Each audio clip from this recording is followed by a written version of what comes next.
Welcome. This is Two Girls, One Ghost. Two Girls, One Ghost. Oh, well, that's Corinne. I'm Sabrina. Hi. This is a very special episode of Two Girls, One Ghost because it's not like our ordinary episodes. Usually we research something or we read your encounters. But remember how Corinne and I are haunted and how we bonded over the fact that we were raised in haunted homes or around the paranormal? Yes. This is part one of our personal encounters. That is true. We thought, skip the research, look within, figure out what happened in our past to bring us here. Yeah. And so we're going to tell you all of our ghost stories, or in this my episode, case, probably like 15% of my that's ghost so stories. wild. And it's so interesting because I feel like over the years you've told me and our listeners some of these stories, but every time you go to tell a story of yours, I'm like, I have not heard this one, and how have I not heard this one yet? The fact that we've been doing it for 5.5 years and I'm still learning new things about you or new hauntings about you and new things about you. New hauntings. It's incredible and terrifying. I mean, it is terrifying. I think too, the thing with hauntings and growing up in a haunted house is there's just so many things that are little. So you're like, oh, well, I'm all over the place already, which is not a good sign for this episode. But yes, so like my point being is when you grow up in a haunted house, I feel like there's just an accumulation of little hauntings that happen and they don't feel significant enough to tell people. And so I feel like in the past, my experiences that I have told on other podcasts or told to you or throughout the history of ours have really just been a mean few. And so I'll probably retell versions, shorthand versions of those today. But I did try to mark down in chronological order some of the larger things that have happened and mix in a few little things as well. Okay. I feel like this is your life story. Like if you were to write an autobiography or a memoir, it would be this episode. You know what I'm upset with myself about is that in high school, I think it was my freshman or sophomore year. I'm about to sneeze, which is why I'm making these weird faces. It was freshman or sophomore year of high school. I got like a black book that was really, really thick and it had lined paper on the inside. And I was like, I'm going to start writing down every single experience that I have and every step that I take to like discover my spirituality. And so I probably wrote in that thing for a year. And then of course I'm the person who goes through and if I don't finish a project, I like dump it. And you threw that book, yeah, probably like Corinne. Sometime in college, I went in and was like, oh, I don't need this anymore. I clearly never stuck with it and then tossed it. I'm so sad. I know. It's sitting in like a waste facility somewhere. And it has so much potential. Gosh. I know. I wish so you bummed. could. I wish you could look at like when you're going through old clothes or old memorabilia, whatever it may be, nostalgic things from your childhood. You could touch it and it will signal to you if this will be important in your life later. Zap it back in you. Mm-hmm. Yeah. Maybe that's just some homework for myself where I'll sit down one day and try to like truly write out everything that I can remember in chronological order. And then maybe I'll just like say from here on, all the stories aren't from my memory, but will have happened essentially live. Like I'll jot things down as soon as they happen. Yeah. But we'll see. I guess our podcast is that for a lot of people where they just keep replying in the email thread and we get to see the different things that happen to them wherever they end up living and all of the hauntings they accumulate over time. But for this episode, I'm going to start in a time that I can't remember, which is when I was born. So these hauntings. Age 0. Age in the womb. Oh, even before you were born. Mm-hmm. Yeah. Okay. Literally in the womb. Okay. So let's get going. Let's do it. Okay. So I have notes because I was like, I don't want to jump around too much. I have to do this in chronological order. All right. So when my parents were pregnant with me, they lived in Guilford, New Hampshire, which is if you know the geography of New England at all. Guilford, New Hampshire is one of the towns that borders on Lake Winnipesaukee, which is like a giant lake, and my family's had some crazy experiences there too. But they lived in this smaller house. It was their first home that they purchased, and they were pregnant with me in this home. I think it was like a 2-bedroom or something. And so when I was born, basically like as soon as I started to exit the phase of just being like a little blob of a baby and started having a little bit more like interaction with the things around me, I was interacting with someone else. Like there was always someone over my parents' shoulder or someone in the corner of the room or someone that I was like looking at and smiling at and laughing at and like cooing at. So whoever this was, they were a good spirit, we can presume, because I was really enjoying their presence.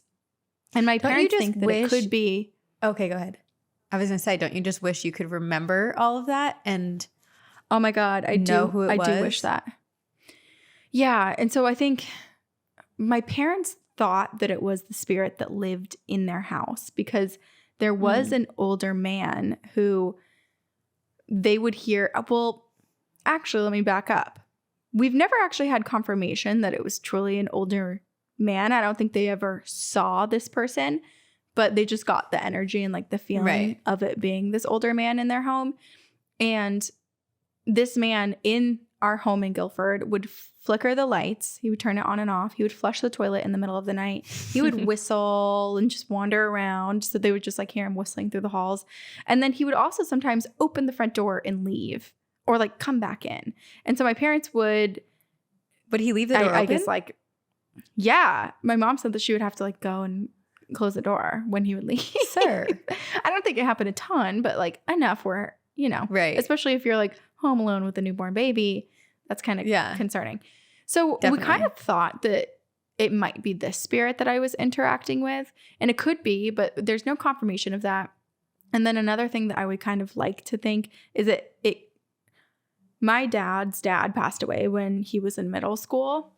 And my cousins, some of my cousins are a lot younger than me. And one of them did basically confirm unknowingly that his spirit was going and seeing her. So when she was really little, she would talk about this guy that would see her. And then looking through old photos, she pointed at my grandpa, Robert, and was basically like, oh, that's the man that visits me at night. So it would make sense. Part of me is like, it could be also him. It could have been. Especially if he visited a younger cousin, it's likely that he visited all of you when you were babies. Right. And then this cousin and I were probably like 16, 18 years apart in age. Right. So it makes me think that maybe he visited all of the cousins when we were really little, and just some people kept seeing him and some people didn't. But how long did you see the spirit? Like, how long did your parents recognize you were interacting with something that's not physically here? I don't think too long, because I was born in that house, but I say not that long, but probably like 2.5 years. Okay. It's long enough. But not long in the grand scheme of things. Because then we moved to Littleton, New Hampshire. And so my parents built a house in Littleton, New Hampshire. We moved from Guilford to Littleton. My mom didn't really know anybody in that town. And I think it was like a hard period of time for her because she was just at home with me, and my brother was born in Littleton. So Christian was a newborn. So she had a lot going on. Mm-hmm. But someone did move with us, and that was the guy from the little old man from the Guilford house. He moved with you. He did. I love that. He came to Littleton. Loved you. He loved your family. And the only reason my parents know that he moved was because of the same MOs, like the flickering lights, the flushing of the toilet, the whistling, the opening of the front door. The flushing the toilet is maybe my favorite thing, because it implies that ghosts still go to the bathroom. Yeah. And in the middle of the night, you wake up at 2 a.m., you just have to pee, and you go back to bed. Do it all the time. I do have memories, though, of the ghost flushing the toilet. Like, not me seeing him, but I have memories of in the middle of the night hearing the toilet flush and being scared and knowing that it's not my family, because my dad at the time was working a lot. And so I spent a lot of time sleeping in my parents' bed with just me and my mom. And so the toilet would flush and I'd be like in the room with the only adult that was in the house.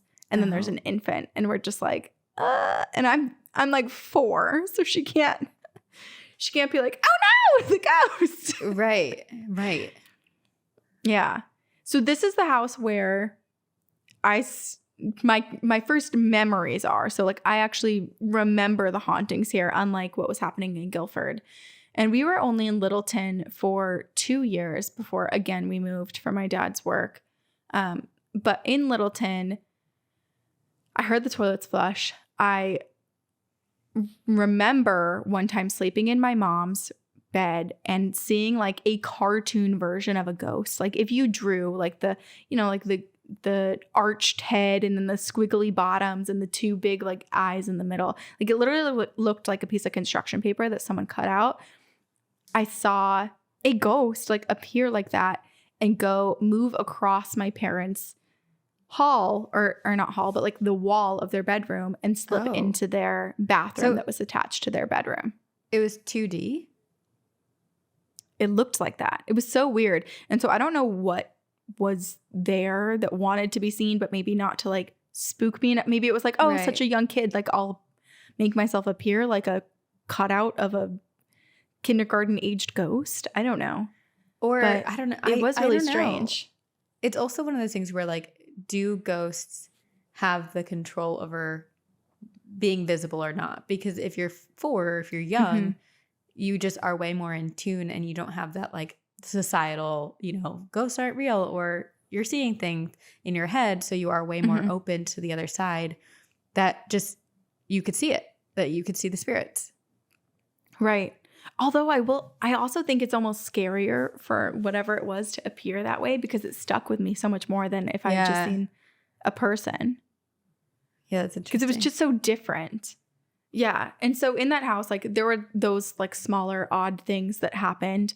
But then I had an experience with shadow people that was recurring and this was terrifying. And this I know I've said on the podcast before and Sabrina, you've heard it. But I call them like the family of shadow people because it really did look like a family. Like I remember a dog, like a shadow of like a dog there. It looked like when people have the stickers on the back of their car that's like mom and dad and like little Johnny and little Susie and little Annie and little Marie and then our dog Fufu. Like that is basically how it felt. But so I called them the shadow family because they were of varying heights and like varying shapes. But for the most part, how many were there? 4 or 5. Whoa. And then they lived in our mudroom. So the way that the house was set up, we were at the end of a cul-de-sac. And then there were just like acres and acres and acres of land behind the house. So we really only had the neighbors on either side of us. And then there was no one for like a couple at least a few miles. So it was really quiet there, which made it sometimes creepy. Well, you guys also built this house, which I think is evident to the fact that, land can be haunted. So you could have built on haunted land, but that it might not necessarily be the land or the house. It could be the people living in the home. And your family has had so many encounters and experiences that I just believe the ghosts flock to you. You're a ghost magnet. I concur. I think that's been proved. It definitely has.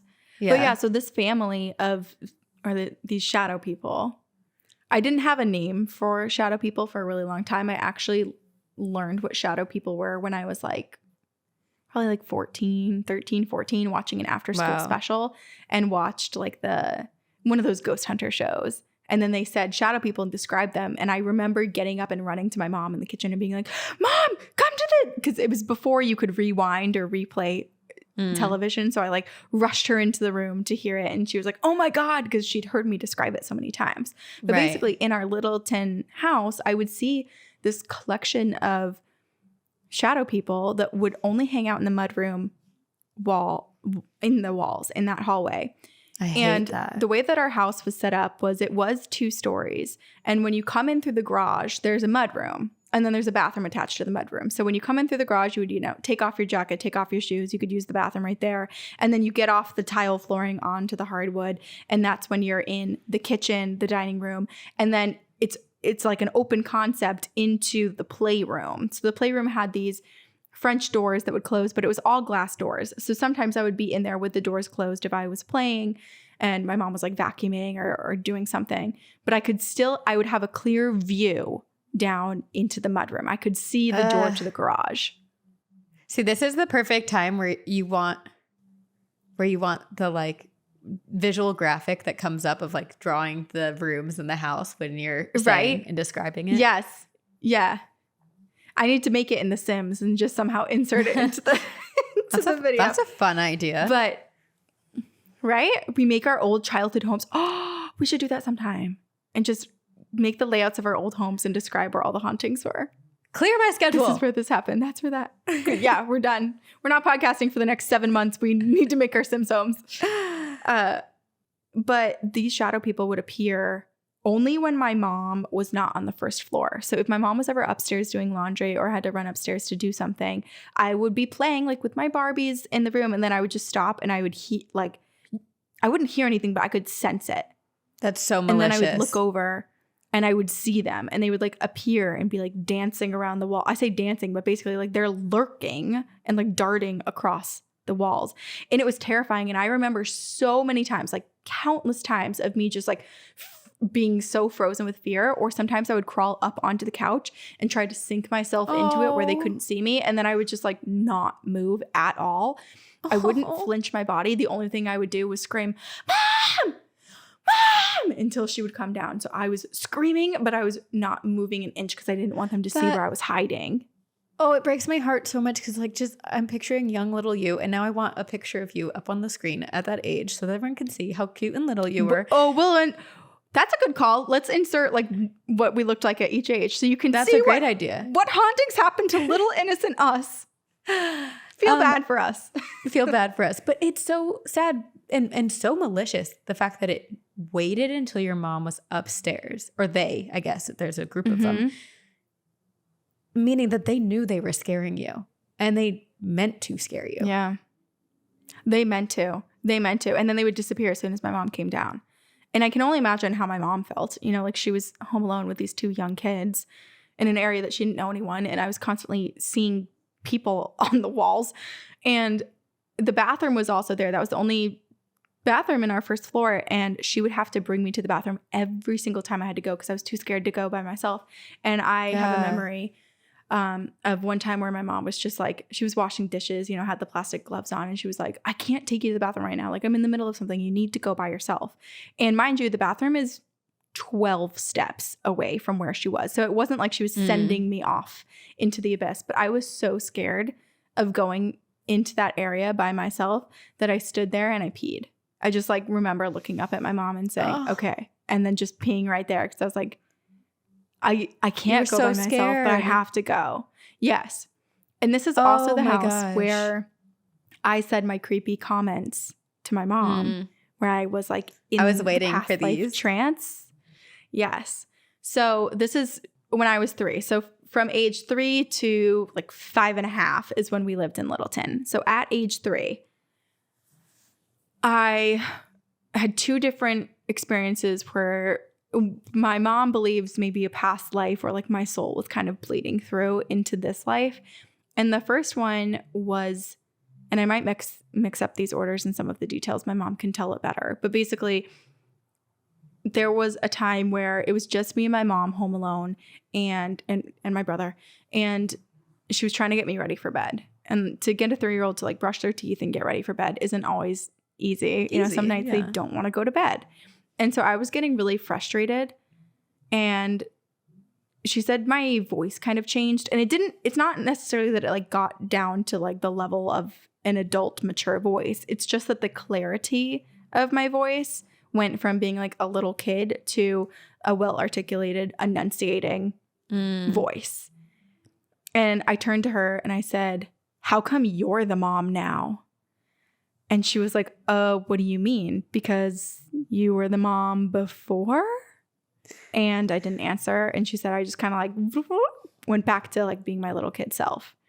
And then the second time that happened, the same sort of thing, like where I'm getting frustrated, and then suddenly I kind of like go into this stern talking voice, and I turn to my mom and I say, I want to go back. And she said, oh, go back where? Do you want to go back to Guilford? Because we had just moved from Guilford to Littleton, New Hampshire. And I said, no. And then she said, well, where do you want to go back to? I said, I want to go back to heaven. And we had never talked about heaven and hell. I mean, my family, my parents were both raised Catholic, but I was a baby. So aside from being like baptized, there was no regular church going. Like I hadn't been in CCD yet. Like there was none of that. Yeah, you didn't My know. childhood books weren't religious at all. Like literally my mom was like, I really don't know like where you learned that. But so she was very creeped out about that. At least it's going back to heaven and not like a creepy thing like, I want to go back to hell. Yeah, I know. It is, yeah. It's interesting though, because like those two occurrences basically mean that my mom and I were like traveling souls of sorts, where we have lived multiple lives being different people to each other, and that I was somewhere else before coming back down. And maybe I didn't go as willingly. It is interesting. Like, what if you are a traveling soul pair, or so you have in to some go group back? and but you don't want to. Like, there's a lot of examples where people get told by mediums, like you with your tarot card, where the psychic was saying that your grandmother has your future daughter on her lap. Like, there's so many stories where people hear that their children like chose them and were waiting for them and were so willing. But also on the flip side, I think maybe sometimes we didn't want to come. We were forced to. Well, it's I think interesting. I was forced to. Or you just were annoyed in that moment and you're like, well, I want to go back to where there were no rules and I can do my own thing. Right. But it makes me think of, I remember on Campfire Stories, it might have been our kids episode, where a mom and her son came on and her son was saying, I used to be in space. And that before he was born, he was in space and he could see his mom and dad. And then he was talking about being in space. And like that was just, which maybe my incredible interpretation of that is maybe it wasn't space itself, but like it looks like space in like the waiting room of life. Right. Yeah. Well, this is like the movie Soul, right? Where they can kind of like see down from the stars in their own little world and kind of zoop forward into Earth. Yeah. Snapshot down. It is interesting. I don't really know. I mean, I don't want to. We would be here for 10 hours if I told truly everything that I remember. But it does make me wonder about like past lives and everything, because I do have some memories that I learned later on through discussions with my family that aren't memories from this life. But we want to do a past have life. like an organ transplant or anything. Right. I feel like it's not someone else's. Yeah. But we want to do a past life regression, and I feel like we can start it or end it with our previous understanding of past lives. I don't have any, but you do. So maybe after the past life regression, you can. That's a good idea. Share. Yeah. Great idea. Okay, let's fast forward. We've been through 2 houses. Now we're in Vermont. Okay. I moved to Vermont in the middle of my kindergarten year. It was horrifying joining a kindergarten class when everyone else had known each other for months. That was scary. But because it was like Vermont, a middle of the year move? Yeah, I joined in January. Because my parents built this house too. Right. Mm-hmm.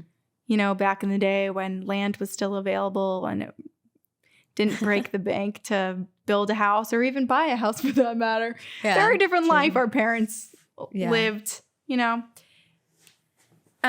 Okay, so they built the house and it was basically ready for us to move in, and my dad's job was ready for the transfer for us to move there sometime like December, January. So that's when I joined kindergarten.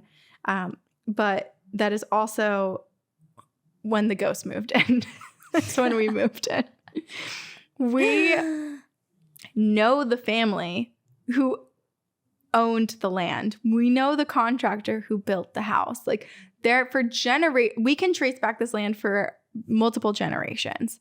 There is nothing that happened on this land that we know. Yeah. So it's just us. Did the contractors experience anything while building it, or was it truly just you moved in and so did the ghosts and everything started after you? I think we moved in and so did the ghosts. Yeah. Because in our neighborhood, there's probably 30 some houses. There were only 5 houses for like a good 10 years on the street.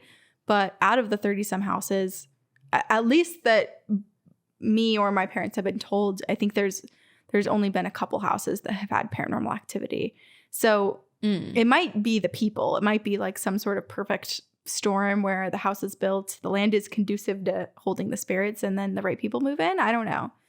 But you bring the portal. Yeah. They'll bring the fun.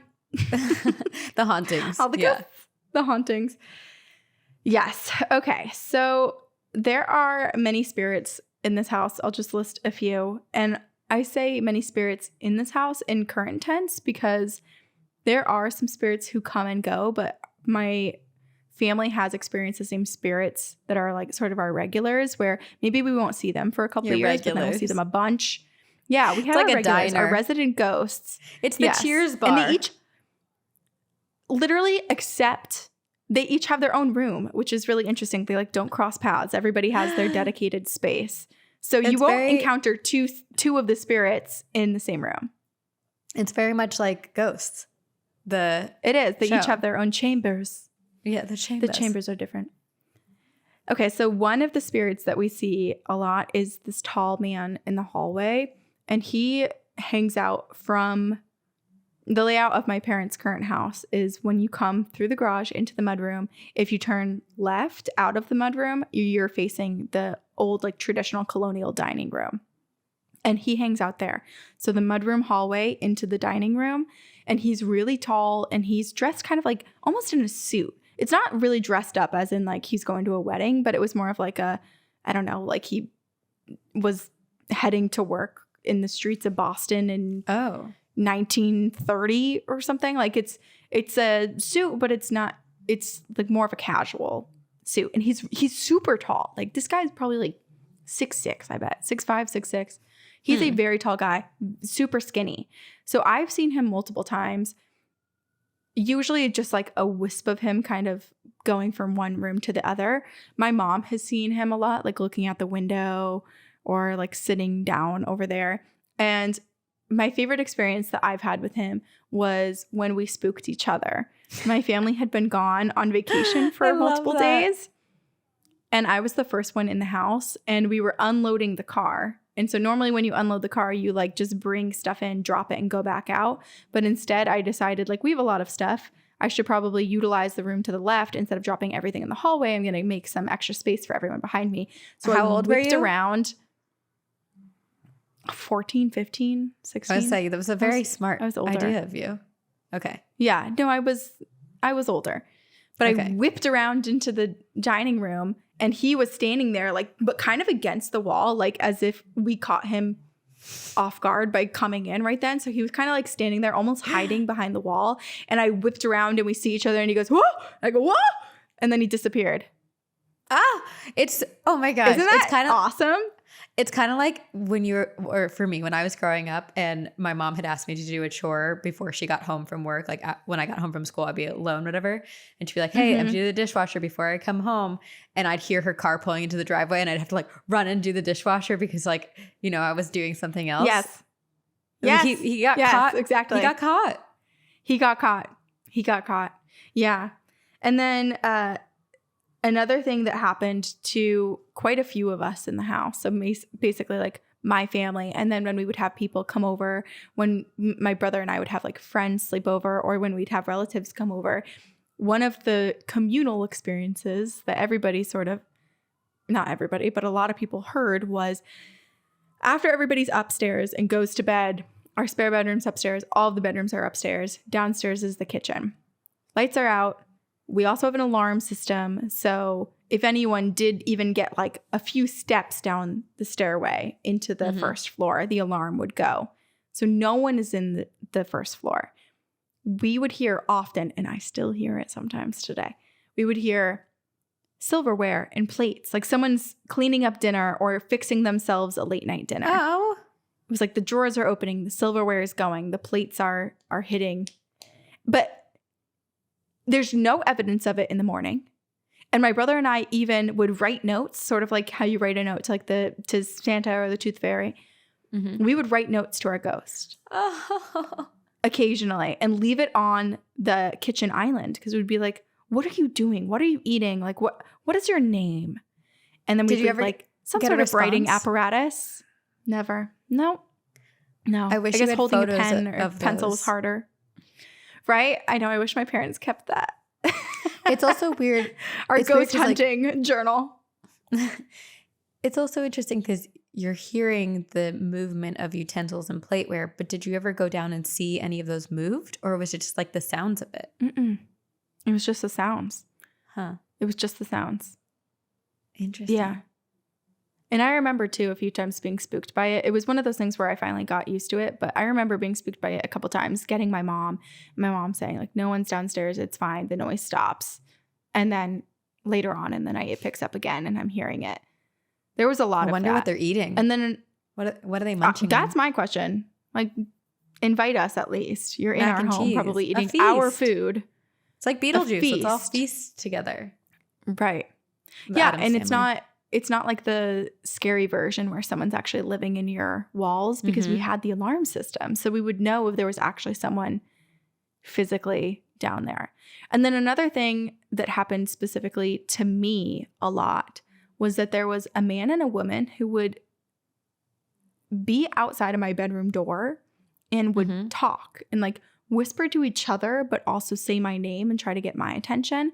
And I never saw them, but they would be outside of my door in a hushed voice, talking to each other, talking to me, scheming about if I'm awake, how to get my attention. Like the conversation was me, and they would bicker with one another. Like, Was she's it male awake. and No, she's female? not. Is she gonna hear us? It was male and female. Like, Corinne, she's not gonna hear you. Speak up. No, I can't speak up. Everybody's asleep. Do you think she's awake? I think she's awake. No, I don't think she's awake. Like that was the conversation. I I imagine would it's your tell my- spirit guides. Maybe, but But it why was didn't they come so scary inside? because like thank God they didn't. But what if they're good? What do they want to tell you? I need to know. Yeah. Do you still I mean, hear I that? told my parents. Nope. I don't hear that ever anymore. It did stop, I think, probably when I got to middle school. It was definitely more of like when I was younger, I would hear it. And I did tell my parents and my dad at this time. Now my dad is like joining campfire stories, telling horrifying tales of all of his hauntings. Like my parents had both experienced a ton of hauntings prior to me and my brother existing and prior to them being together. We'll have a But family growing up, episode my later. dad, yeah, my dad was very much of the belief of like, tell them ghosts aren't real so that your kids aren't scared. And so you can like live your life peacefully. And then my mom was in the camp of, we have stubborn children. They're never going to take that as an answer. Right. They just aren't going to tell you their experiences anymore and be scared alone now. Right. Like they're experiencing it, whether you want them to or not, or whether you want them to believe it or not. So I'll at least like hear it and talk to them about it. So I kind of learned for like a few years to only talk to my mom about the ghost stuff and not my dad. And so I'm like not how sure if you my dad paused. knew about the... You kind of paused after only talk to my mom. And then you said about the ghost stuff. And I was like, just picturing you only talking to your mom for a few years. I am really stubborn and I do have a lot of pride. So there was actually a time where I like did not talk to my dad for 5 days because The cheesecake incident? the cheesecake incident. No, he was asking me if I got my homework done. Every night he would be like, did you get your homework done yet? Did you get your homework? And I always did. And it annoyed the shit out of me. And I'm like, come up with another question to ask me, guy. And Guy? I said to him one time, I was like angsty middle school, Of course. like been early there. high school aged. And I was like, if you ask me one more time if I've done my homework, I am not going to talk to you. And he asked me. And then I'm You just a warned bitch him. and I didn't You're talk to him not. for a few days. He You probably did doesn't warn remember him. that, but I do because I was like, wow, that was really aggressive. Like, it's not just I didn't talk to him for like dinner. I was like mute for 5 days. Like, What? I'm so Boycott. Ugh. Sometimes when people say like, "Oh, Corinne, you're so nice," I have a few people that are like, "You're one of my nicest friends." I'm like, I don't think I am. In here, I'm not that nice. On the inside, I'm mean. I think I am. But basically, to circle back, those voices that were talking outside of my bedroom, I only told my mom about it, and it happened so consistently. My brother's bedroom was next to mine. He never heard them. But one time, I had a friend in elementary school who slept over. Her name was Lauren. And the next morning, she said, I couldn't sleep because there were two people outside of your bedroom door who kept calling your name and talking. And so I finally got confirmation. Mm-hmm. Yes. Wow. And so that was my confirmation that other people could hear them. I don't know. Did you ever try to respond to them, or did you just shut your eyes and like try to go back to sleep? No. Pretend it's not happening. Pretend it's not happening. That's kind of what I was doing. Right. Okay. Okay. Fair. Yes. All right. Let's see what's next on my notes. There's so many. As we're talking too, I have so many notes, but like as we're talking, I'm like, oh, and then that led to this and this led to that. But I'm like, you should say all of it because write those down. I know. Write those down so you don't forget them. It's so funny because I feel like I definitely have a lot of experiences, but I don't have nearly as many as you do. So when you told me like, you're like, mine's gonna be like an hour and a half, I was like, mine's gonna be like 35 minutes. No, I think it'll be longer. And I'm gonna ask my mom and dad for some of their experiences too. Yes. Perfect. Yeah. Well, so I have just a couple. I know that my experiences myself will take up a bunch of time, but I did write down like a few things that did happen specifically to my brother and to my mom. And my dad has some too that I think he told on Campfire Stories. Yeah. Yes. But I'm still learning things about my dad because he'll keep his stories and then he'll tell me them. And I'm like, you had 30 years to tell me the story and this is the first time I'm hearing it. I don't understand.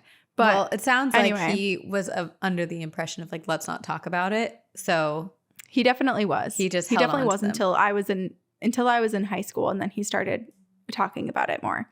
Right. But so all of us in my family, we all had individual experiences. And so I think we all thought for a while that we were experiencing separate spirits. And sometimes we were. So Christian, my brother, he had a few things happen to him. One was he was dressed up in his Buzz Lightyear costume, and so cute. He was like 4 and he was in his Buzz Lightyear costume, and he ran into his bedroom and went into his closet to like grab one of his toys. And when he ran into the closet, there was a girl floating there in a white dress a few feet off of the ground. And he described her hands kind of being together and like doing this sort of motion where each pad of the fingers are like slowly touching, like not a clap, but like a slow, like a evil. Like, I'm scheming. Evil. Yes. Yeah. And he said that she was making some sort of like humming noise. And so when we talk about it, we kind of do like the humana, because that's sort of what it was. And he came out screaming in his Buzz Lightyear costume. Of course. Me and my mom were literally in the hallway and like in the bathroom right next to his bedroom. So that was one of his first experiences that really spooked him. He also, when he was in middle school, he would do like the Guitar Hero and all of the different like gamer games downstairs in our basement. And one time he turned off the TV and he's in his gamer chair, which is set like 4 feet in front of the couch that was behind the gamer chair for everyone else to sit when they were in the basement. And he turns off the TV, and in the like fuzzy screen that turns black, he sees a man sitting on the couch behind him. And then he just bolts upstairs, doesn't look, just runs. And then, that is so creepy. Yeah, I also had an experience in the basement where Christian and I were playing hide and seek, and I was like, he's too chicken to go into the basement, which now I'm that way. He has to bring me into the basement when we're both home. But I hid downstairs at like the bottom of the stairwell when we were playing hide and seek, and I didn't turn on the lights because I was like, this is good. Because you don't want to give it away. Yeah. And then he went to the top of the stairs. The door was closed, and I heard him ask my mom, like, Mom, do you think Corinne's down there? Can you bring me down to look? And so I'm like, oh shit, they're going to come down. So I turn to run into another room, and there is a little boy who looks blue. Like his skin is blue. It's like whitish blue. There's a little boy. He's probably like 4 years old. And he's crouched underneath our foosball Because he's playing table. with you guys. And then he just starts crawling and like runs, like basically like a couple steps in his crouch position and then like takes off and then I don't Away see from anything. you? So I didn't. Or towards you? Yes. So Okay. no. Gosh. Thank God it was away from me.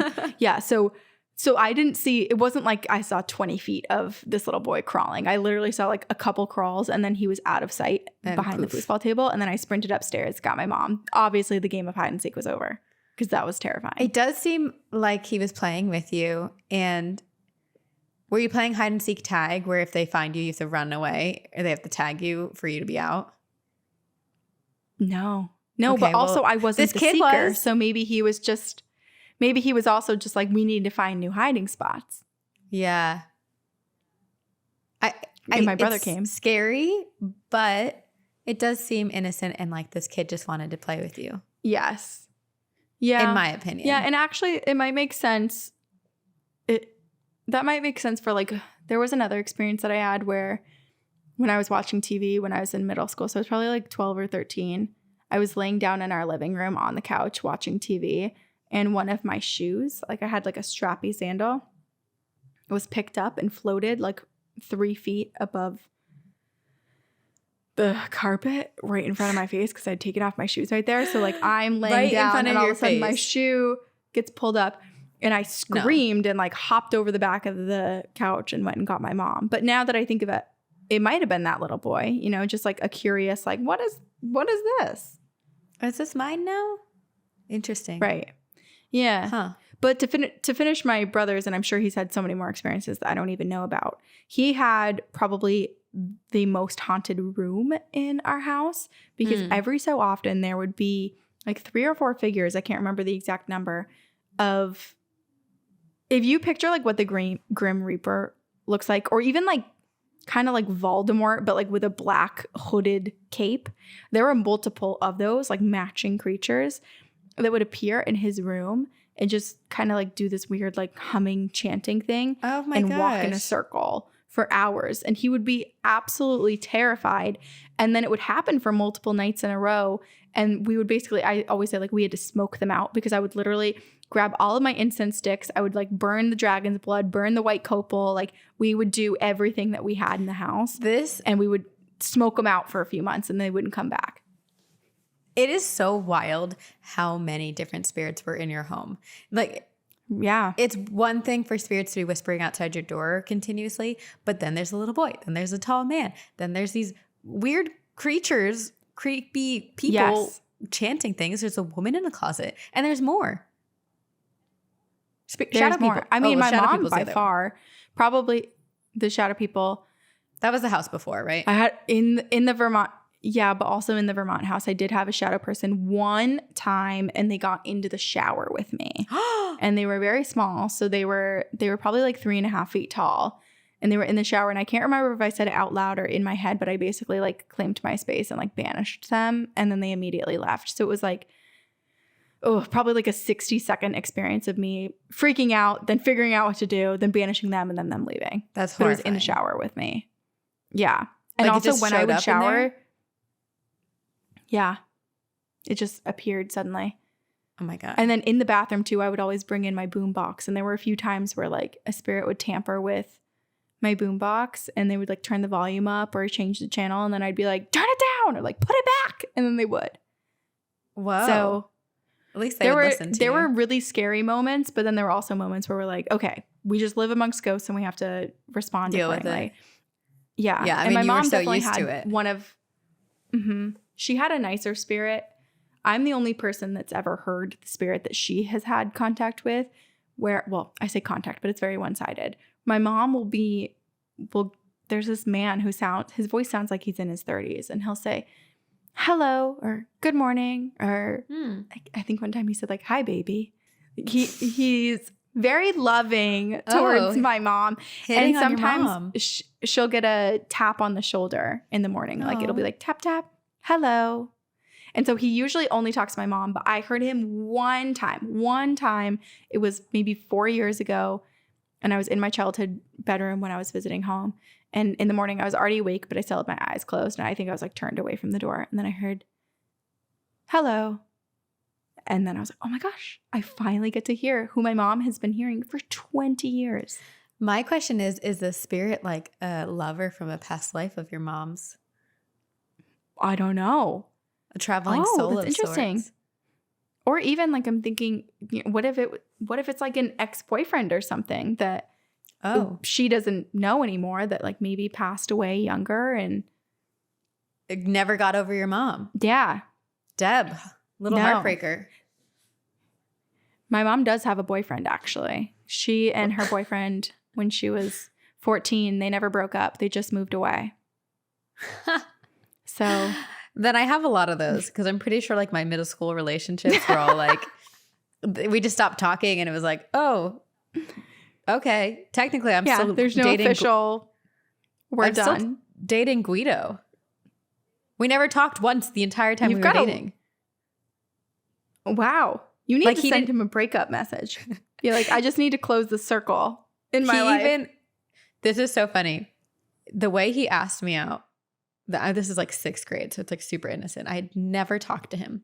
He sent a friend over to me when I was at my locker, and the friend goes, hey, are you Italian? And I said, yes. This is the most Guido thing in the world because literally a Guido Italian.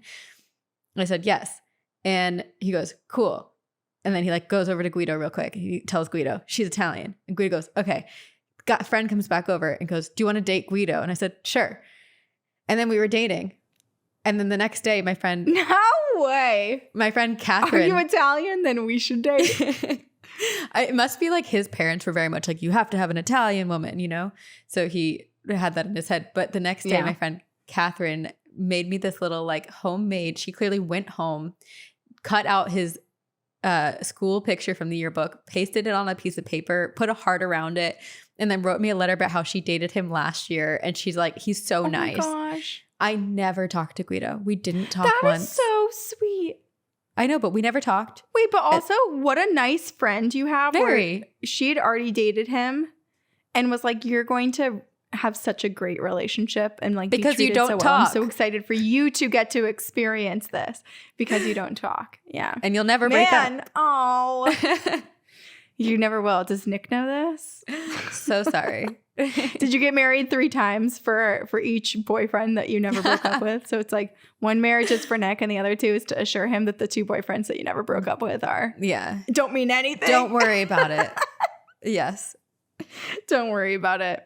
Okay, so a few other things that happened to my mom often were that her grandmother, so my great grandmother, would come visit her, and she wouldn't see her, but it was like always during a period of time where my mom was having a hard time, either just like being a parent or I don't know, just in life. She was having a hard time and feeling a little bit low and alone. And she would be in our spare bedroom folding laundry or in the kitchen or like somewhere in the house. And she would, wherever she was or the space that she would enter would fill with the scent of my great grandmother's perfume, like her powder. And so my mom would experience that. So by far, my mom's had the nicest experiences. My brother is getting these like demons circling his room chanting. I'm having people like talk about me and gossip outside of my door. And then my mom gets called baby, told good morning, and has her grandmother visit her. Like she's by far winning the paranormal experiences here. Yes, but she's also dealing with 2 children who are having terrifying experiences. So I would say that is terrifying in its own right. She's basically experiencing it all because of you. That's true. And she would still to this day, with me and my brother not living in the house, she will hear us call her name. She heard that all through growing up where she would hear like, Mom, and then she'd go and we would be completely asleep or we'd be away at sleepovers. No. She still hears it. Mom, down the hall. Which, could be residual. If you guys were so scared of an experience, calling for your mom might have stained. Yeah. That's the only true. positive we way could to just be think of it. haunting our mom, our little like token of trauma from those paranormal experiences and calling out for our mom has now stained and we are haunting our own mom. That's possible. I prefer that. Yes. Other people who've slept over at our house have experienced things or just like come over to hang out with us. So like I said, I had a friend in elementary school who heard the people chatting. I had a friend in high school who slept over who heard a woman screaming downstairs in the middle of the night. I feel bad for that friend. That makes me think of the closet woman. Oh, yeah, maybe. Oh gosh. I did actually experience one time I saw a woman with like kind of dark hair that maybe could have looked like her, kind of like slowly creep around and like look around the banister of our stairs into the kitchen and like stare at me. And my best friend Meg in high school, I remember we were talking and she was facing away from it and I was seeing it. And then she said, "Are you seeing something behind me? Are you seeing a ghost right now?" And I was like, "Yeah." She was like, "Oh God." Let's move on. That reminds me of the story that you told on Morbid that I had never heard before. The man creeping towards that man. You. Yes. Yeah. Well, I'll tell it right now. Okay. So you can go listen to our crossover with Morbid. Our crossover with Morbid, I probably tell it better than I will right now. But essentially, when I can't remember how old I was. It was like 15-ish or so. I was in bed at night and I'd gone to sleep and I sleep with the door open. So my childhood door isn't fully open, but like I would probably have 5 or 6 inches so I could have that crack. And through that crack, I could perfectly see the stairwell, like the top of the stairwell and part of the like 5 steps basically, and then part of the hallway that led to my room. So basically, if you're in my house and you walk up the stairs, you get to the first landing and then the stairs curve and then you take an additional 4 or 5 steps up to the top of the second floor. So it's kind of like an L-shaped stairwell. And so I wake up because I can kind of sense something and I feel like I almost hear something. And I'm just aware that there's something going on outside of my door. And I can see on the handrail a hand. And it's like slowly making its way up and like sliding against the railing. And the hand is a little bit like older and wrinkled.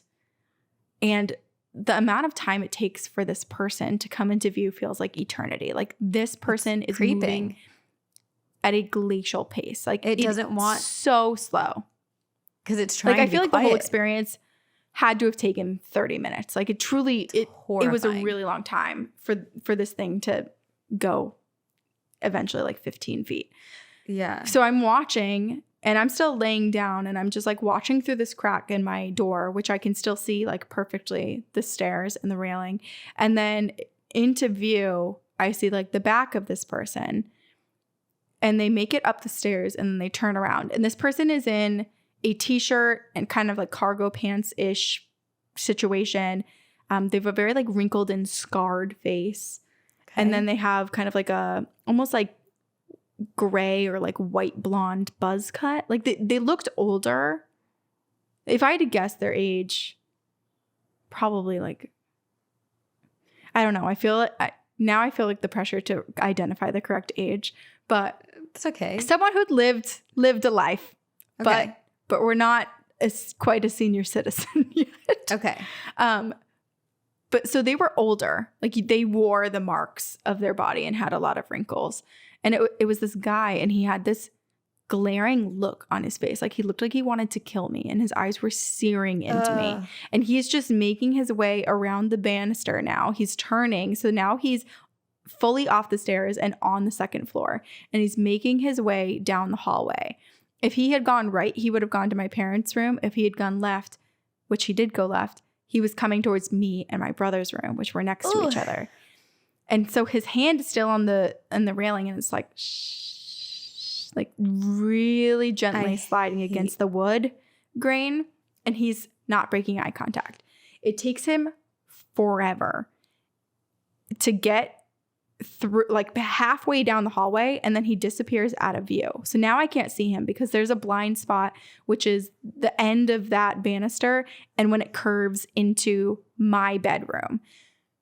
Finally, he gets and you're just laying there watching this entire thing, the fear in you building because you don't know what's going to happen. I'm sure I had like 5 to 6 minutes without being able to see him. But like I could still like sense him and basically hear like the shh against the banister. Yeah, against the railing. It was so scary. And then eventually he makes it to my bedroom door, and he's like standing right there in the opening, and he's, ooh, that scared me. Brian just sprinted by. Whew. Bad timing. Yeah. But he makes it to the front of my bedroom door into that like crack, and he's just like standing there fully facing, like his shoulders angled, perfectly facing me in my bed. And at this point now I'm sitting up because I wanted to get a good look at him. I wanted to like be able to see as far as I could before he got to the blind spot. So I'm seated but still in bed.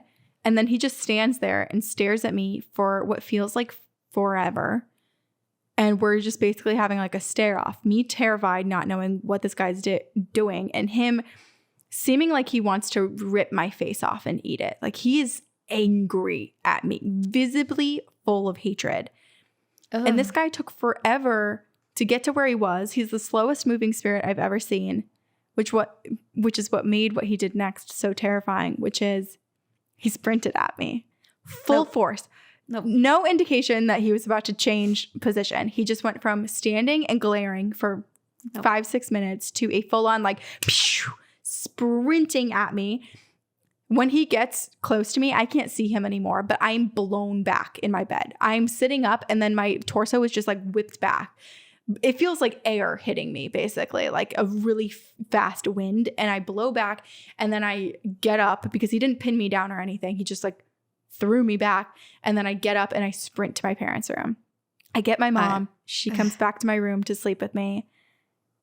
I am sleeping on the side of the bed that faces that is pushed into the wall, so that I'm protected with the wall on one side and my mom on the other side.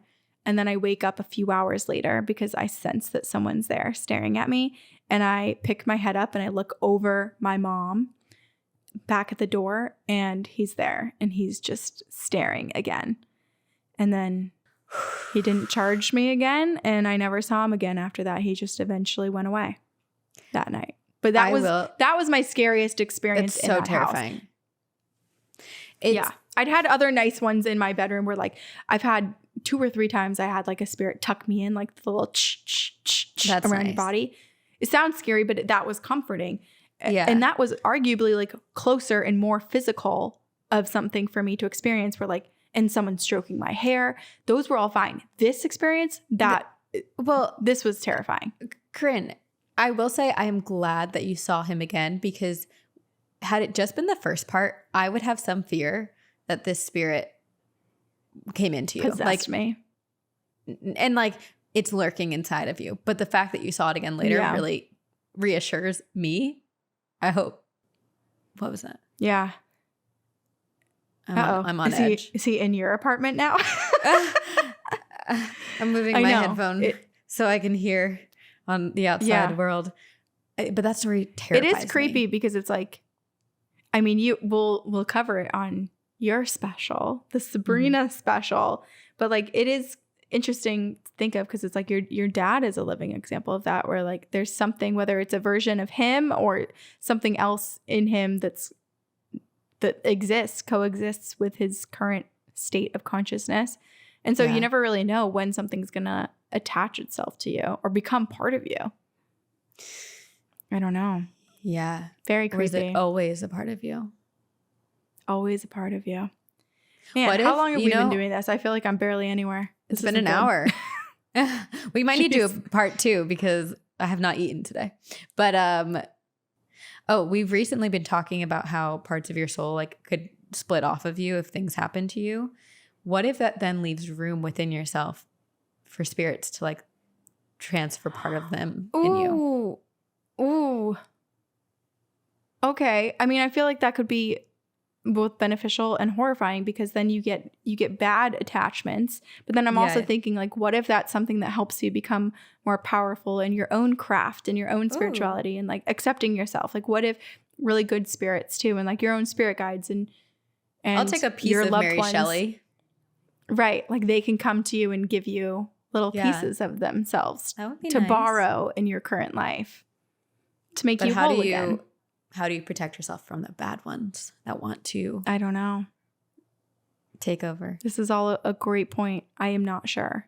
I'm not sure that you can. I am hopeful that there is a way, but we just don't know how to. Yes. Do you want to finish like your adolescence and then we'll do I'll finish high school and then we'll do college and post-college. Yeah, that's a good idea. Okay. Man, sorry. I hope this is interesting and not just It is. Are you kidding me? Jumbled. No, Corinne, Okay. I can promise you this is amazing. And people want to hear your ghost stories. I mean, people come here for ghost stories. And the fact that you are living evidence of someone who has had enough to fill up over an hour of their own experiences is, one, horrifying. Sorry for your experiences, but incredible. Mm-hmm. And probably reassuring to people who are also very similar to you, very haunted. Well, and too, like another thing about growing up in my house is like me and my parents and my brother, we all experienced so much, but it actually took us a really long time for us to come together and even share our experiences with one another. We would do like a one-off of like, oh, I was scared because this happened. But it didn't mean that just because I told my mom what happened that I then went to my brother and my dad and we announced it at the dinner table and all discussed all the goings on in our house. But there was actually a moment where I think I was in high school, or I might have been just about to go into high school, where someone said something and it basically got us. Someone said something about one of our resident ghosts, but we didn't know that we all saw the resident ghost. Like it was specifically, I remember it was about the tall man in the dining room. We all thought that we were individually seeing him, and we didn't realize that we all were having the same sort of experiences with him. And so that was like a pivotal moment where we all were like, wait, do you also see this person? Do you see that? And then we started to realize like what we all had together. Piece it together. And what we had experienced separately. You put the puzzle together. We were putting the puzzle together. Also, remember how moments ago I got scared by something? I'm pretty sure it was my own stomach grumbling because it just happened again and it was so loud. Oh no, I feel bad. I want you to go it's okay. Eat. I will after this. Okay. Part of me is a little nervous recording this because I did have an experience when I was in high school, again, with my best friend Meg at the time. I've told you this, where we were on Zoom talking. And then I heard, I might be mixing up who experienced what, but I'm pretty sure I had just heard like kind of like a fuzziness and like a, and then the Zoom timed out or like exited. And when I called her back, she was very scared. And she said that she saw a black mist come into frame and like encapsulate me, essentially. So even if you weren't in my house, you might still experience the hauntings from afar. This is why it's like, I'm glad that we have YouTube video versions of this, but I'm really terrified that something like that is going to happen one of the days that we're recording. It's going to happen. Which would be good to have evidence of, but also terrifying for whoever experiences it and sees it, you know? I know. Well, we'll see. I feel there's been a few occasions where people will flag something, and I think we've debunked some of it, like Nick in the background and some of the things, but still there are things that come up we can't quite explain. Yeah, plenty. Okay, so a few of the other things that started to happen, and this is actually, I could probably trace this back to Littleton because it was a recurring dream for my entire adolescence. I had a few recurring dreams that were extremely disturbing, and I can only guess that it had to do with like the negative presences or just like spirit activity that was happening in my house, because no child could create this from their mind. It's dark. I'm going to tell you 3 of them. Okay. The 3 were, and also, by the way, I was sleepwalking a lot as a young kid, which was probably terrifying for my, usually I would just go wake up my mom and like give her some gibberish and instructions and she would walk me back. But there was one time where I woke up and I was just like standing in the middle of my parents' room staring at their like turned off blank TV in the darkness. And I woke up Poltergeist. that time. But how many other times was I just wandering around the house and no one woke up? And no one woke up. And I didn't wake up. It makes me think of creepy to think about. Selena Spooky. Is that her name on TikTok? Oh, Selena Spooky Boo. Yeah. Yes, her Sleepwalking is sleepwalking amazing. series. It also makes me laugh so hard, but it is like, it really feels like she's living another life. Well, I think she talked to a psychic who said that she was interacting with spirits or like was fully in the astral plane basically while she was 100% sleepwalking. Yeah. Okay, well, so some of the stuff that I was dealing with like recurring nightmares, I guess, well, I'll just tell two of them. Well, actually, I'll Tell just them all. they're all so fucked up. Okay.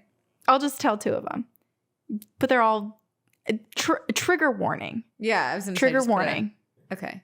This is like a trigger warning for like all of the above, like assault, murder, death of children, death of adults. Oh, Those are your gosh. trigger warnings. And this was coming from like a 5-year-old brain. And you had But- reoccurring? Like these happened to you Yes, multiple it times? happened. Yes. Okay. It would happen all the time.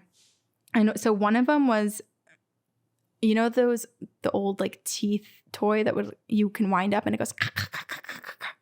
I would have a recurring nightmare of this woman who was pregnant and she was in bed. It was almost like a TV set where like I was on the side and I could see like the window and her bed and everything set up. And she's like in the bed and she's basically like screaming for me to help her as this thing like basically is not a toy, but like is trying to like eat her alive underneath the sheets and like taking out chunks of her. Oh my gosh. And then How old were you? I was like 5 when they started. This 5 or is 6 horrifying. probably. It was definitely. It might have started in my Littleton house. I can't remember. I think beginnings of a dark I think it was my mind. Vermont house though. But the one that like by far was the most reoccurring, where I probably had it every few months, and it was so disturbing and like really rattled me, was I would dream of this conveyor belt. There was like a black void. And in this black void, there was a conveyor belt far in the distance, like a football field away. And then there was my parents' bed from Littleton, just sitting with like a spotlight on the bed. And I was in the bed. And then my mom was next to me and she was asleep. And I would watch as the conveyor belt would take parents. Sorry if anyone's watching on YouTube, I had blood work done. And so this is a really gross bruise. But these parents would like basically just slowly go through the conveyor belt and they would. Psychologists are for sure going to diagnose me right now, but like they would come out like in chunks, like fleshy chunks on the other side of the conveyor belt. Like it wasn't like they were just like poof, they were dust or dead. Like they were Cut up. Horror movie. Dismembered. Yes. And then their children would be there, like screaming and crying and trying to save their parents, and they couldn't. And then there would always be like this little girl that would try to like run the football field to me, screaming for help, for me to help them. And that's so fucked up. And I don't like, it has to be paranormal. Like who would put that in my brain? I can't put that in my brain. What does that mean? I don't know. I'm trying to think like if there's anything that you could have caught a glimpse of around that time, like your parents watching a horror movie or something that put that in your mind. But it is so disturbing. No, the scariest movie I watched was E.T. But I moved into my brother's room for like 8 years I after know. watching E.T. It was so scary. It also reminds me of, we've just heard so many listener stories where people have terrifying dreams like this, where they're so horrific. There's so much violence. And it's often associated with demonic entities trying to put these terrifying things into their brain to make them fearful and frightened and therefore more weak, vulnerable. Well, it freaking worked. It was really scary. And actually, I did get diagnosed from the internet. Remember when I was talking about... From the internet. Well, from our podcast listeners, that version of the internet. Do you remember a few years ago when I was talking about when I was in like middle school and high school, I would have these feelings, and still I had a couple times into going into adulthood, where I'd have these feelings where it was almost like circusy, where like things were really fast and then really slow, and people's voices were like jumbled, and I was like, ooh, and thrown around, and it was so disorienting and so scary.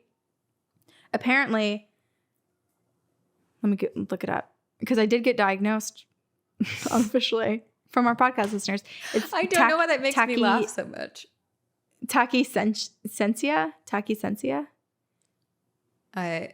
Yeah, where everything appears to be speeding up and sounds become unusually loud. But I think it can go both ways, where it's like fast and slow, loud and quiet, like very circusy. But I was looking that up, and it said that they don't really know what causes it, but they think that it could be like due to a virus or a lack of oxygen in the brain for a moment. And so there's no way for me to track it down, but I do wonder if that happened only in times when I was really sick. Although I also feel like it happens, like maybe you're teetering between timelines. Ooh, what an interesting theory. I don't know. Where like this dimension is getting a little shaky, and what if you're there's like a ripple being ripped between? Yeah. I don't know. That's super fascinating. Anyway, this is now like my diagnosis podcast. I feel like that was like the segment that was like, is it paranormal, or is Corinne just suffering from some sort of mental or physical illness? Start every episode with like hey, this is what's going on with us. Someone who's listening, who's informed and knowledgeable, please diagnose us. Diagnose us. Let us know. I just imagine like someone who's in gastroenterology or like the stomach field who hears us complain about our stomachs all the time, and it's just like, oh my gosh, you guys are so constipated. Yeah. Yeah. I mean, hey, if you want to give us some like free blood work and diagnose us, please do. Because that shit is expensive. Man. All right. I'm going to try to speed it up and get through stuff. I'm going to skip some things, which is fine. Okay. Just remember, mark it so we can come back to it. Okay. Everyone wants to know all of it. But just mark it and we'll there's come no back way we to can it. hear all of it. All right. Well, okay. I'll just tell like a series of shorter experiences to wrap up the high school experience. So one is one that you guys have heard all before. If you've listened to the podcast in order and are fully caught up, which was that I used to frequent's maybe not the right word. I used to just shop at this store called Spirit Dancer in Burlington, Vermont. And it's a spiritual metaphysical shop. So they would have like crystals and tarot cards and books, and they would do readings and whatnot there.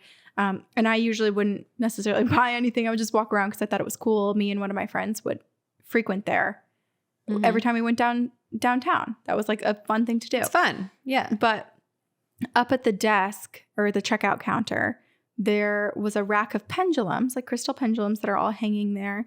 And all of them are completely still. There's a little sign that says like, do not touch, ask for assistance. And the person that was working behind the desk was talking to us, and we were just like asking questions about the pendulums.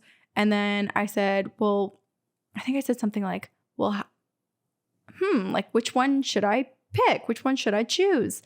And out of this row of perfectly still hanging pendulums, one of them just starts violently swinging back and forth.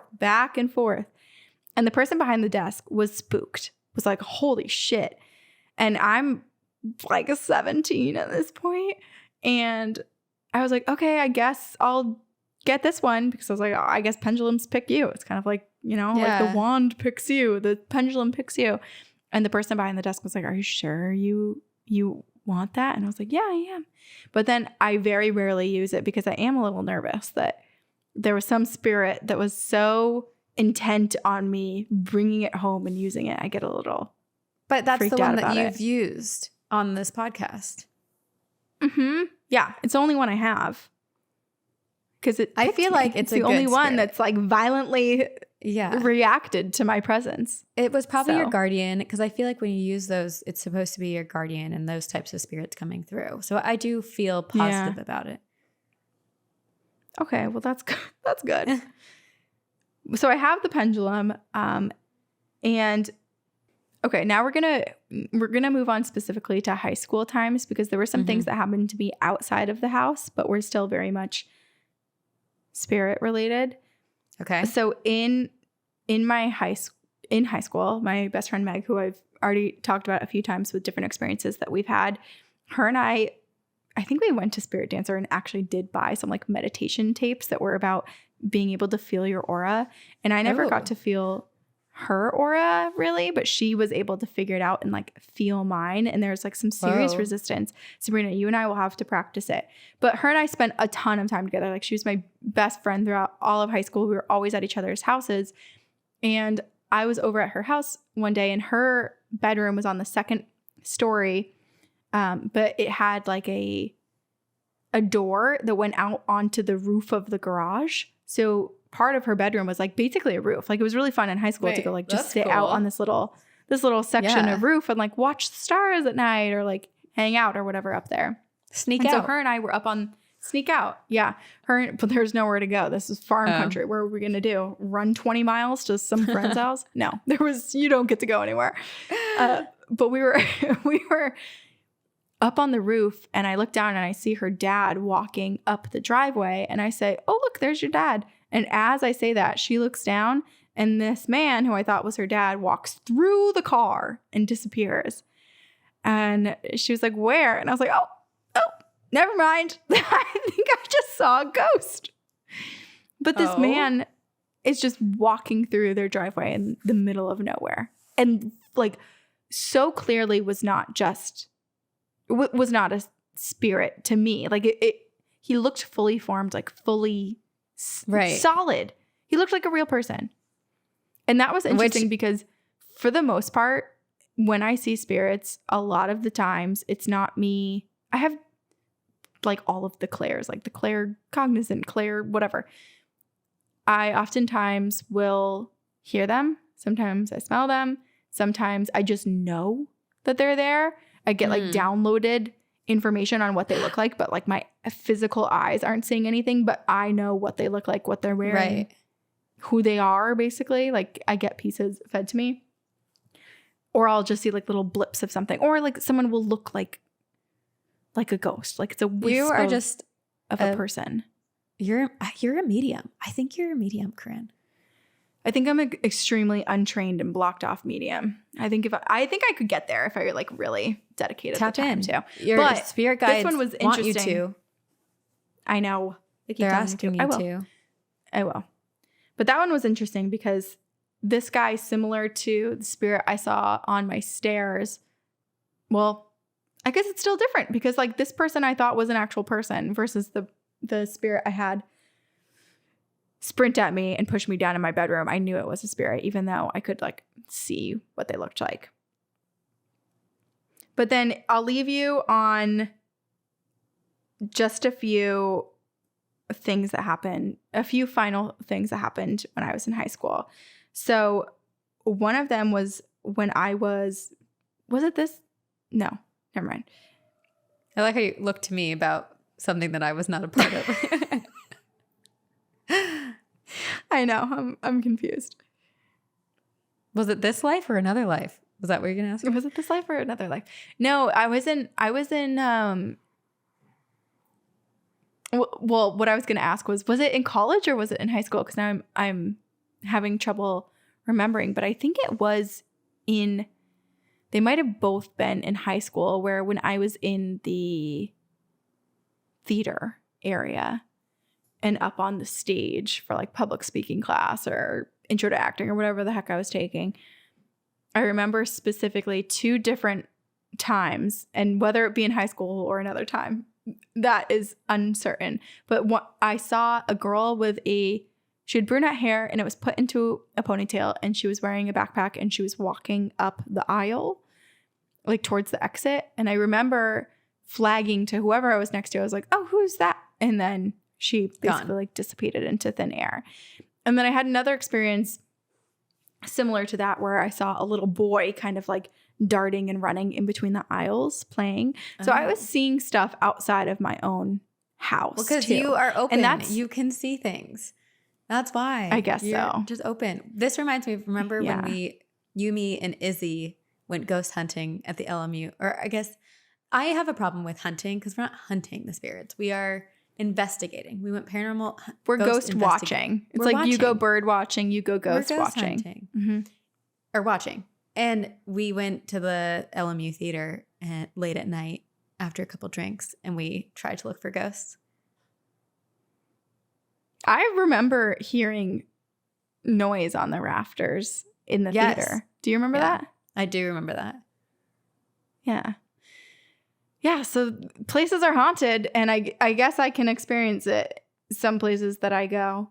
But I guess like the last thing I'll say for my high school experience, and I always feel a little silly telling these. Well, I guess I'm going to tell 2 experiences in one, but I do feel a little like sensitive about telling these experiences because they do involve other people who've passed on. But when I was younger, I knew someone and spent a lot of time snowboarding with this guy, Sam. And he passed away very tragically when he was 14 years old, freshman in high school. So sad. And I didn't know him personally that well. Like we just spent a lot of time as a group, like being our little hooligan snowboarding club. So I didn't know much detail, like personal detail about his life. But after he passed, a lot of people who knew him had different experiences. There was, for example, like one person who was one of his best friends was vacationing and had a toucan land on him. And then the owner came up and was like, oh, sorry that my toucan, like toucan Sam. But like still it was like that connection. And then someone had lit a candle in his remembrance, and the flame colors started changing to a bunch of like going through like the rainbow. So a lot of people had experiences. But my specific experience was I had 2 different dreams about him, and they all felt extremely real. Yeah. It did not feel like a dream at all. The first one, he like went to hug me, but I'd actually in real life recently broken my rib snowboarding. And he went to hug me, and I went, oh, and he goes, I know, I'll be careful. And he hugged me. And then I think he was just like sitting down and being like, I'm okay. Like everything's okay. Just giving me a little like basic, like all is well. Don't worry about me. Yeah. Or like tell people don't worry about me. And then the other dream I had, I ended up writing down, and my mom like called his parents for me to go over and sit down and tell them my dream. And it was because the dream I had made no sense to me. He was bringing me through my own house, like room to room and in the front yard and the backyard. But he was showing me the weirdest things. Like it was like a canoe, and then there was like a slingshot, and we just like spent a lot of time over these random objects. And I was like, I don't know what this is. Like I see you from the months of November through March. Right. And I don't know what all this random stuff is. But basically it ended up being really like significant like moments from his life. And so when I sat down and told his parents, they were kind of like, wow, this is making sense. And to me, you know, like I feel a little silly telling the story because I was young still. And so I think, and his parents were like the most kind and generous and loving people you will ever meet. Like they're like the parents that like adopt the entire community sort of people. Like everyone goes over there. Truly amazing. Yeah. Right. And so part of me, when I recall this, I almost don't know what to believe because I feel like they're just so open and so kind and so sweet, where I'm like, did they just tell me everything made sense to help me with my own healing? Or was this really authentically like a message? During a time of grieving, I doubt that they would just be placating a child. Yeah, true. And then the other thing, which I feel a little weird telling, but I guess I've already said it on the podcast, is that I graduated high school early. I know it's a shocker because I can barely speak English on this podcast and I have 1.5 brain cells, but I graduated high school early and I moved out to California. And to be an actress. Before I moved, I don't remember if it was like a year before or a couple months before. I feel like I've told the story so many times. The timeline is getting a little bit blurred now. But sometime before I moved to Los Angeles, I was driving down the road that connects my high school to my town. And it's this long stretch and it's a few houses on either side, but it's a lot of like farmland. And I was driving down it and I just got the most horrible, horrible feeling. And I just felt like someone had died. Like it felt like death. It felt like grief. It felt like tragedy. And so I called my mom as I was driving on my cell phone and I was like, someone either just died here or is going to die here. Like, I don't know what to tell you, but like I feel awful here. And I could not stop crying. I was like, Oh like my gosh. really, really losing it. And my mom was like, it's okay. It's okay. Like, I'm sure everything's going to be fine. We got off the phone. I got home. I had finished crying by then. And my mom had experiences too, similar to this, where like she'll accidentally astral project. Like she witnessed my breakup with a middle school boyfriend that she thought was a dream, but she had accidentally astral projected and like repeated the whole conversation to me. Like she's known when other people have died. Like she also has experiences like this. But this was my first time being like, holy shit, I feel awful here. And like this land is stained with death somehow. And this land that I've driven back and forth from probably 700 times today feels extremely different and it feels awful. Yeah. But she was like, it's fine. It's fine. Anyway, fast forward many months later, I'm living in LA and I just get this horrible feeling one day that someone from my high school is going to die. And my mom texts me maybe like an hour or two after I have this feeling. And then she said, have you talked to? And then she like insert a friend's name. And I said, oh my God, no, why? Because I assumed I was feeling so confidence, not the right word, because I don't want to like, I didn't wish for anyone obviously to die, but like the feeling was just so strong. Yes. That I assumed that was what the text was about and it wasn't. So I was like, okay, phew, I'm just like overreacting. I must be just like catching someone else's feelings around me. And it has actually nothing to do with me.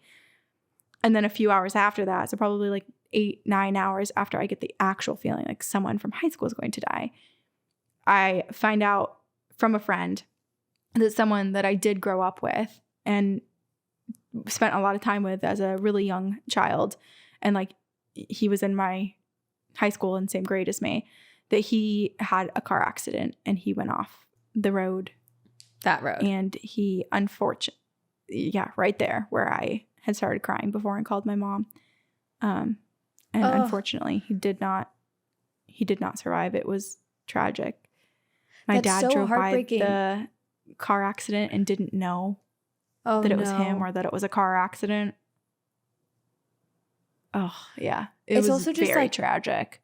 Okay, well, again, this reaffirms, Corinne, you are very, very in tune, that you have this ability. Again, this story with Sam too, like that is very much what medium psychics are capable of doing. They get these messages, they can give them to other people. And then the fact that you experienced this feeling way before this ever happened, which again emphasizes this idea of like timelines, things all happening at once. I feel the same way though that so many other people have who actually like do receive these messages, where it's really frustrating and it's heartbreaking and it kind of haunts you for the rest of your life to know that you knew something but you didn't know enough details to save the person, to let someone know or to try to intervene. Like it feels kind of unfair of the universe to give you bits and pieces of it.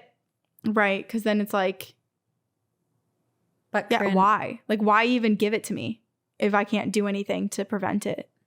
I don't even know if the universe is giving it to you. I think you just pick up on it. And unfortunately, just accidentally downloaded it. Are some things that we have no power or ability to change. Yeah. But all I will say, Corinne, and I know that story hurt, is difficult for you, but this episode, the fact that it is an hour and a half long and we are only halfway through your experiences pretty much, I just want to emphasize your guardians and like reiterate what they've been saying, because you are so incredibly powerful. I think you really need to spend the time working on this.